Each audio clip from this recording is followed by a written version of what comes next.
Ang bidyong ito ay mula naman kay TikTok user Apa Miguel na sa kasalukuyan ay nagtatrabaho at nangungupahan sa isang lumang apartment sa Japan.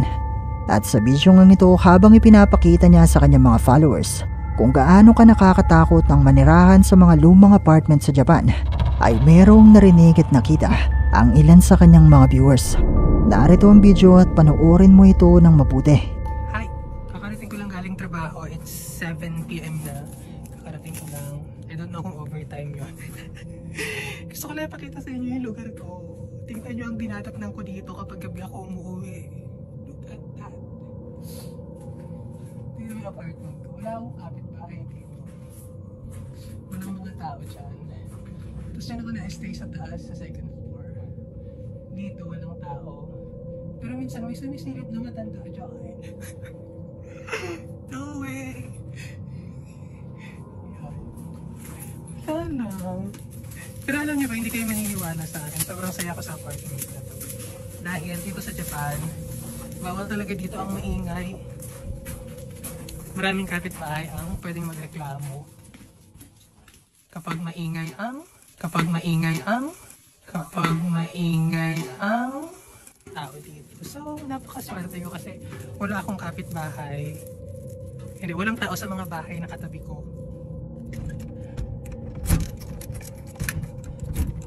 Tingnan natin kung sino ang bubungad sa pinto. Na mag-isa lang ako dito. Sana hindi multo. Sana may mag-surprise sa akin. Mga magulang ko siguro. Tingnan natin ang 1 at 2 at 3. Tadayma!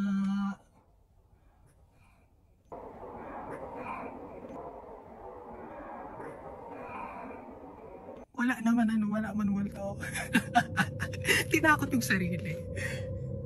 Yeah! Ganito ang itsura kapag bumili ako dito sa tulong ng gabi. Hindi ko alam kung sino ang sasalubong. Hello! May multo ba dyan? Imbis may tao, ang tanong, may multo ba dyan? Hello! Andiyan na ba kayong lahat?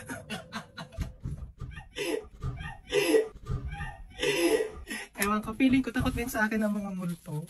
Pero baka may nakagip sa video, wag naman. Ang laki ng ano ko be, ng apartment, sa totoo lamang. Ito, hindi ko na ito nagagamit kwartong ito. Unang maririnig sa bidyong ito ang di umano'y mga tinig na tila sumasabay sa kanyang pagsasalita. Pero ang mas nagpakilabot sa kanyang mga viewers ay ang animoy isang anino o kamay na makikitang gumalaw sa bahaging ito.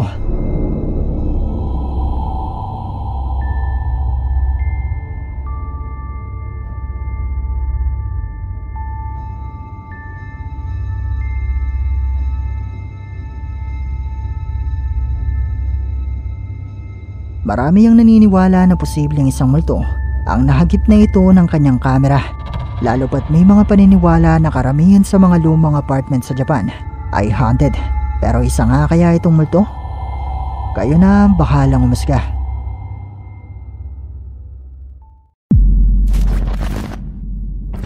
Ang bidyong ito ay ipinadala naman sa atin ng isa sa ating mga viewers na tumangging magpakilala.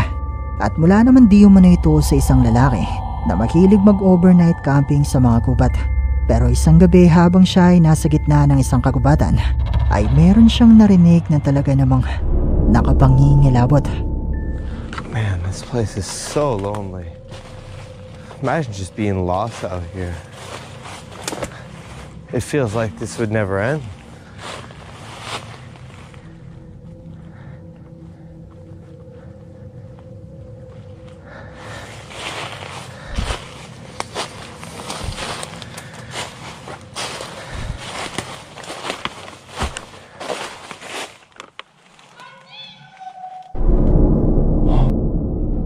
Oh, hi. What the hell? I need to get out of here. Habang siya ay mag-isang naglalakad sa gitna ng madilim na gubat na ito, narinig niya ang boses ng animo isang bata na nagsabing,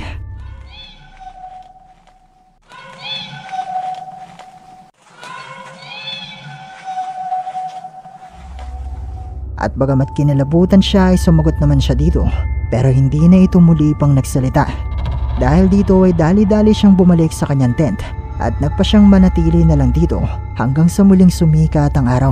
Pero posible nga kaya na boses ng isang multo ang nakuhanan niya sa bidyong ito? Malaya kayong i-comment sa ibaba ang inyong mga opinyon.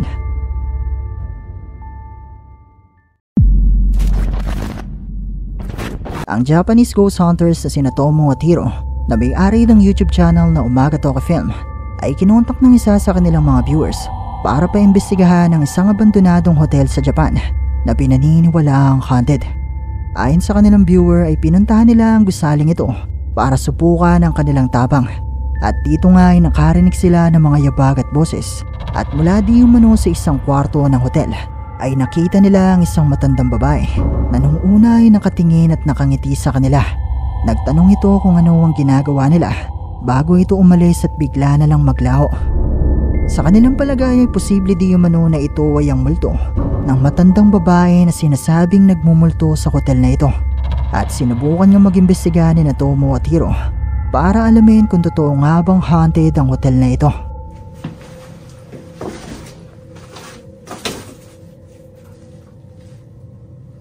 Oh, 人の気がするな。あ、でもあれだよ。もうすでにだけど、なんか生きてる人じゃなくて、もうなんかちょっとその霊的なものだけどね。ああ、なんかがうごめいてるかのような。ちょっと待って、今。何？なんか階段登ってくる足音みたいなんですよ。マジ？トントントントンっつって。なんか俺らの後からついてきてるみたいな。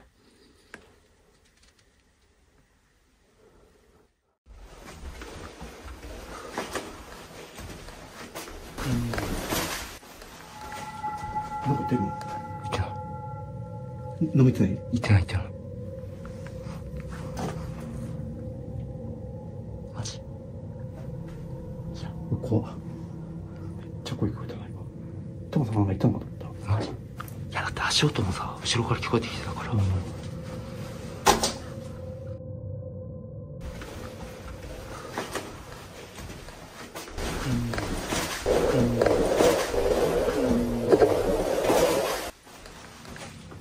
んか言ってるの？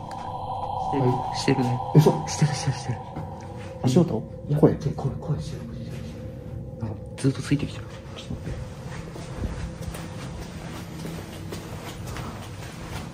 ちょっとライト落とせる？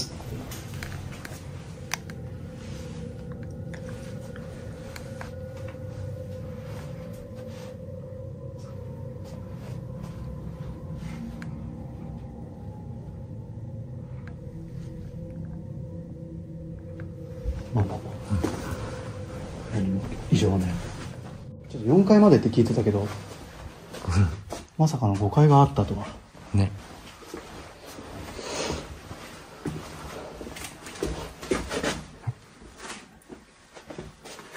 また今聞こえたな。マジ？うん、マジ？ちょっと忘れかけてたけど。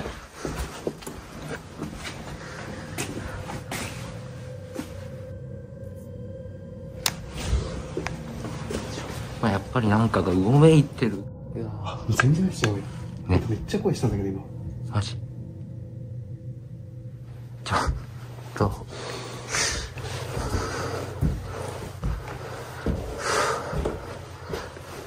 笑い声してない？マジ？してないよ。いや俺はね聞こえないんだけど。どっち？し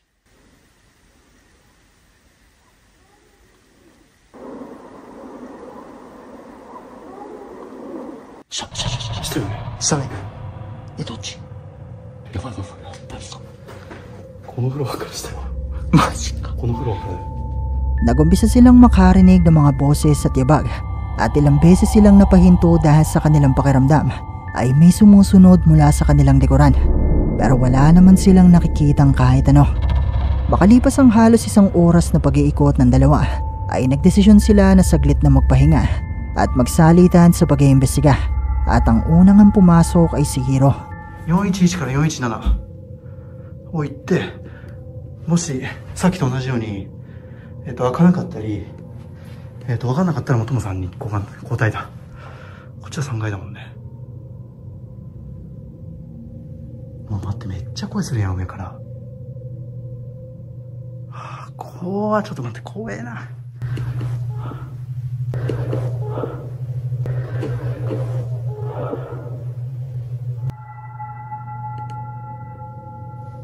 なんか女の子っぽい笑い声すんだよな。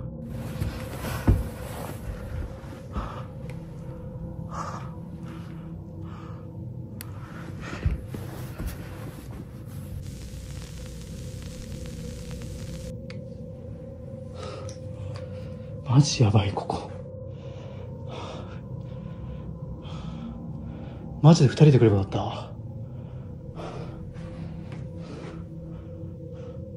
ちょっと待って、やばい。電気が切れそう。とりあえずここは、もう空いてるから、違うんだよ。ここはでもリカちゃん人形になった部屋だもんな。物音とかやばいんだけど、ここも違うよな。なんか入ってない？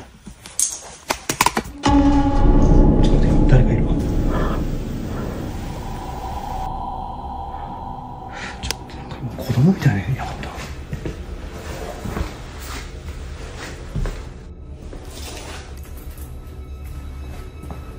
ここだわ。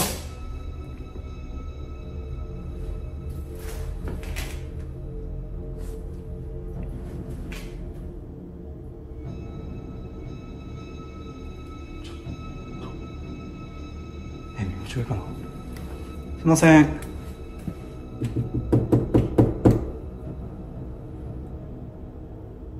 誰かいますか？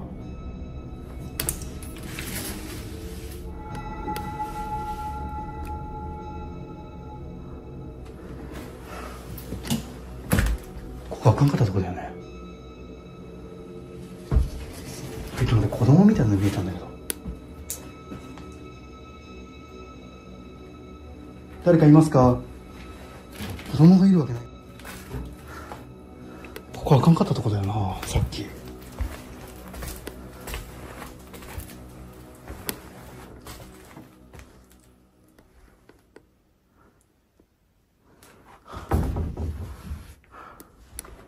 ない。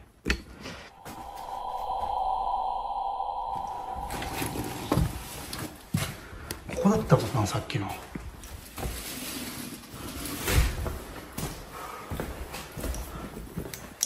ここはさっき見た部屋だよな。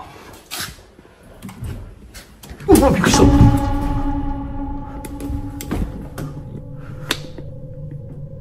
気持ち悪い。何？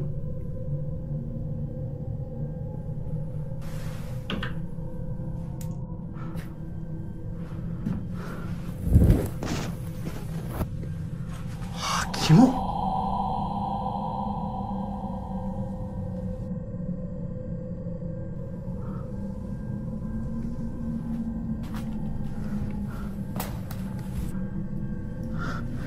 う絶対この部屋だ。何これ、女もんしかないんだけど。や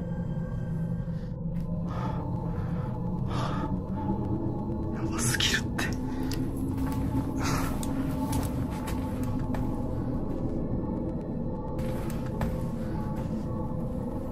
なんか子供のもの多くない？リカちゃん人形とか。この部屋の子とか。誰か湯飲み飲んでるやん。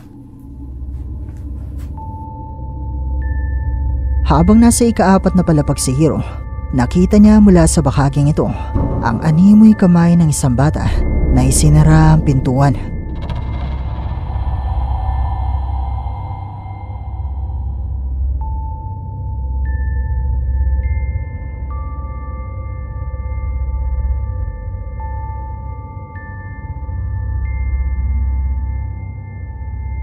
Sinubukan naman ni Hiro na puntahan ang kwarto at hanapin kung saan posibleng nagtungo ang bata, pero wala namang bata na naroon.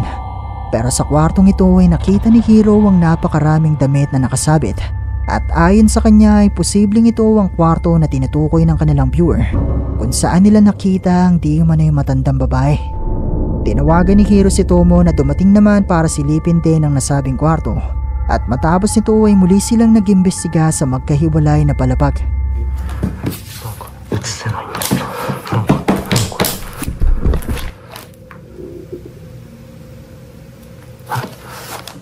ちょっと待って。どういうこと？洋服の部屋にも。もしもし。どうしました？聞こえる？聞こえる聞こえる。よく今さ、服がいっぱいあった部屋にいる今いる。吊るされてる部屋ね。なかった？いやなんかさ、この部屋で検証してるときに、急になんか、バサみたいな、物が落ちるような音がして、部屋の方来てみて、何だったんだろうと思っていろいろ探してたら、落書きなのかな？なんかね、落書きみたいなの見つけて、お洋服の部屋にいます。は？もう何？もう一回言って。なんか、子供じゃないこのマジ？感じ。気持ち悪い。お洋服の部屋にいますって。この部屋のこと言ってるってことだよね、それは。だってさ、他にそんな部屋ないじゃん。いたずらにしても気持ち悪いわ、そうやって言われる。息遣いみたいなのも聞こえるし。お洋服の部屋にいます。もう絶対ここやん。絶対ここでしょ。確かになんか子供の声聞こえる気がするんだよな。びっくりした。や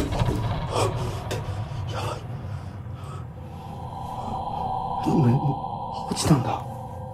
なんで急に落ちたこれ。ちょっと待って、心臓止まるかと思った。落ちたんだ、服が。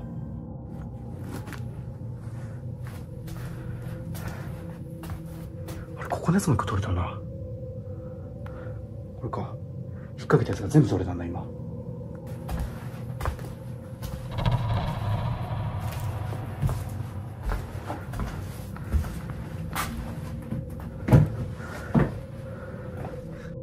よし、じゃあちょっと僕も写真撮るか。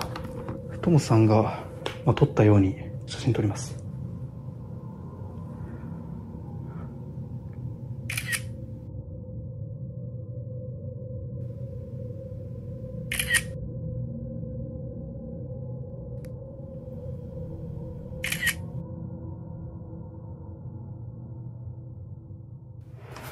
特にはって感じだけど。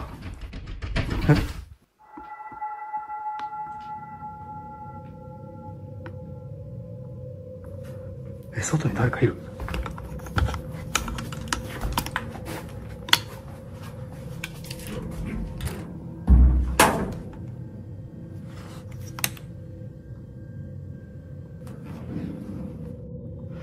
ちょっとやばい。もうマジでライト切れる。もうこれしかないわ。ちょっとこれももう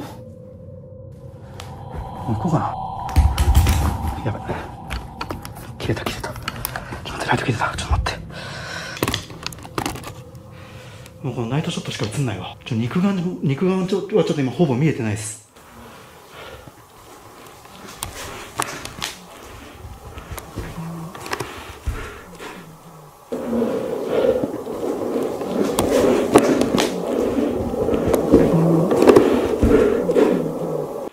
ちょっと待って、今なんか声聞こえたけど。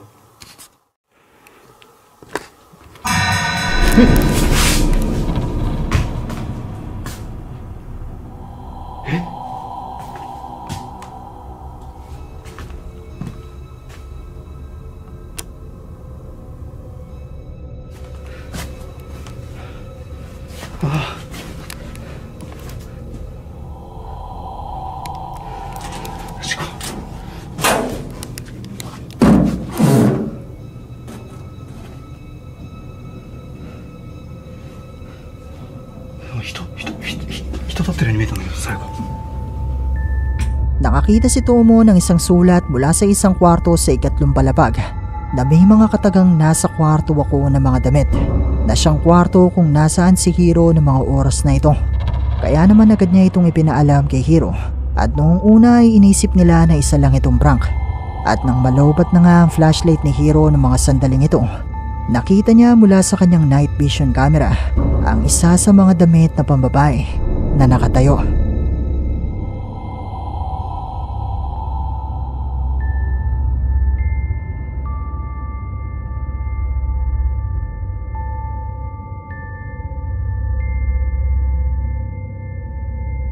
Agad-agad naman itong nilingo ni Hiro pero makikitang nakatumba na ulit ang damit. Dito na nila tinapos ang kanilang investigasyon pero may napansin ka bang kakaiba sa bahaging ito ng video? Narito muli ang video at pagmasdan mo ito ng mabuti.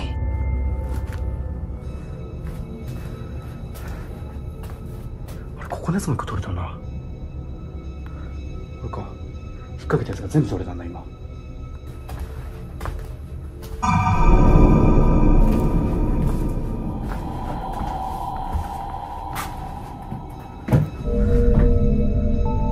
Habang si Hiro ay nasa loob ng kwartong ito, sandaling makikita mula sa closet na ito ang braso ng animoy isang bata.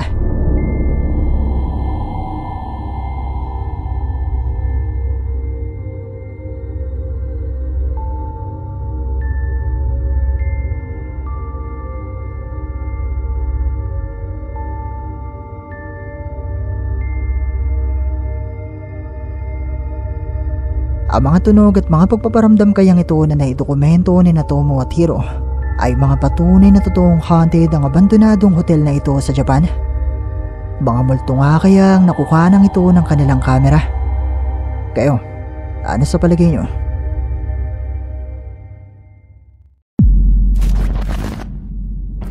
Ang bidyong ito ay ipinadala naman sa atin ng isa sa ating mga viewers na si Akira.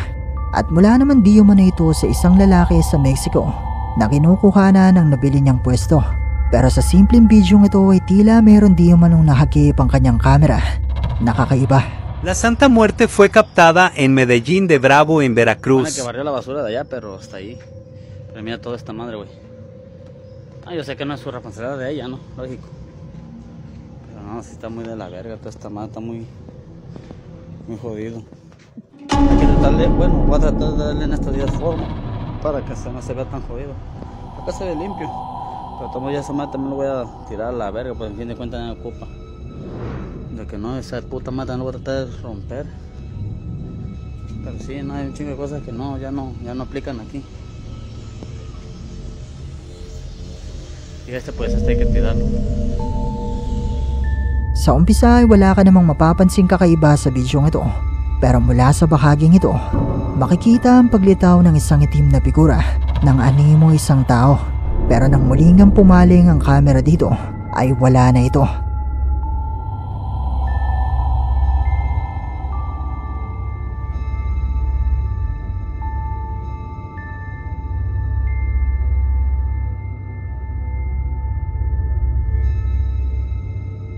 Ayon sa uploader ng bidyong ito ay tila nakuhanan di umano ng lalaki, si Santa Muerte o ang katumbas ni kamatayan dito sa atin sa Pilipinas. Pero kayo, ano sa tingin nyo ang nakuhanan sa bidyong ito?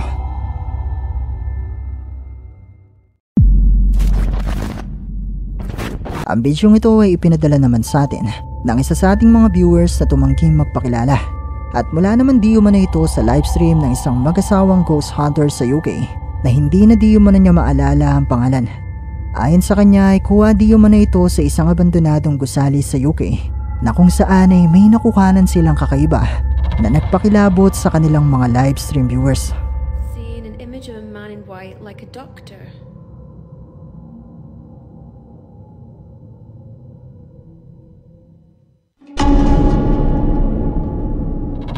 Right, okay, right. I don't know if it was my eyes, but did someone just see like a white like misty thing just walk like that there? Sa isang punto ng kanilang investigasyon habang sila ay nakalive, nakita ng babae sa bahaging ito ang paglitaw ng isang puting usok o imahe na unti-unti ding naglaho.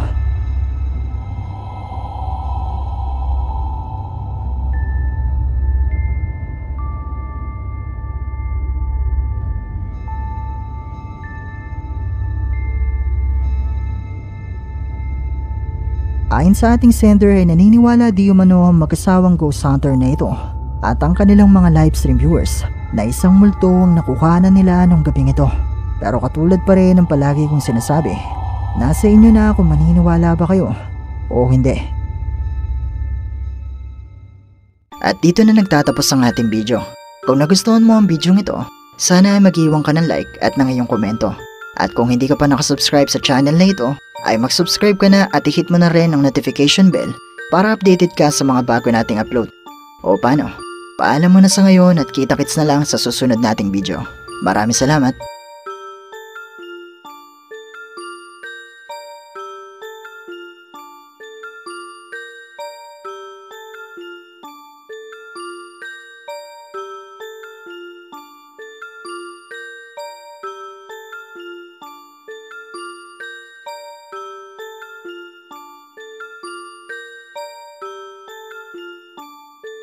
Hi! Kung meron kang mga videos na pwede nating i-content sa ating munting channel, i-email mo lang ito sa sircripstv@gmail.com o kaya naman na i-PM mo lang ako sa ating Facebook page. Maraming salamat!